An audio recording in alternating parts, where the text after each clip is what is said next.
I'm Tessa Harlan, 43, a heritage restoration specialist who quietly inherited and revived my grandparents' beloved river lodge in the Hudson Valley after they passed.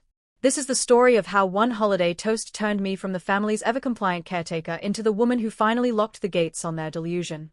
I grew up believing love was measured in how much you maintained without seeking thanks. My parents, Harlan and Ruth Harlan, prized prestige over preservation. My younger sister Marin, 40, the hospitality entrepreneur with her retreat fantasies, got the indulgence. I got the repairs and the "you're so responsible" that really meant "we know you'll keep it standing." I never asked for recognition.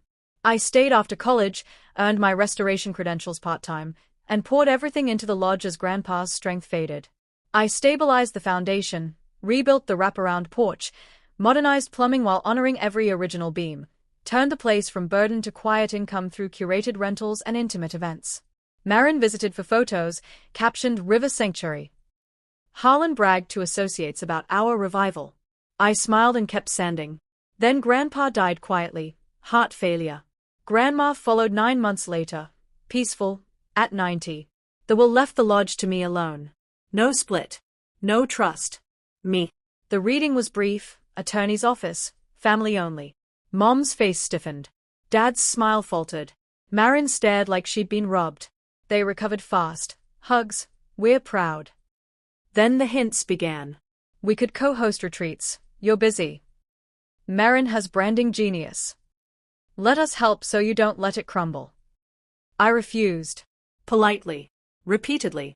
The warmth iced over. 7 months later, lawsuit. Undue influence. Incapacity. Probate froze everything, lodge accounts, my savings he'd seeded, even my firm's revenue. I bartended at my friend June's Riverside Cafe. Honest shifts, honest tips. They photographed me pouring drinks like proof of incompetence. At the launch dinner, Marin's hospitality breakthrough, they toasted Trent's rescue of the lodge. Dad murmured, "You're doing well. Cover this for Marin." I felt the old reflex, absorb, appease, avoid ripples.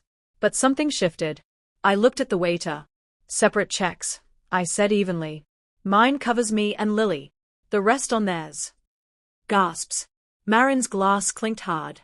Mom's eyes widened. Dad hissed, "Tessa." I rose. Lily, coat. My daughter, 18, perceptive like me, slid from her chair, hand finding mine.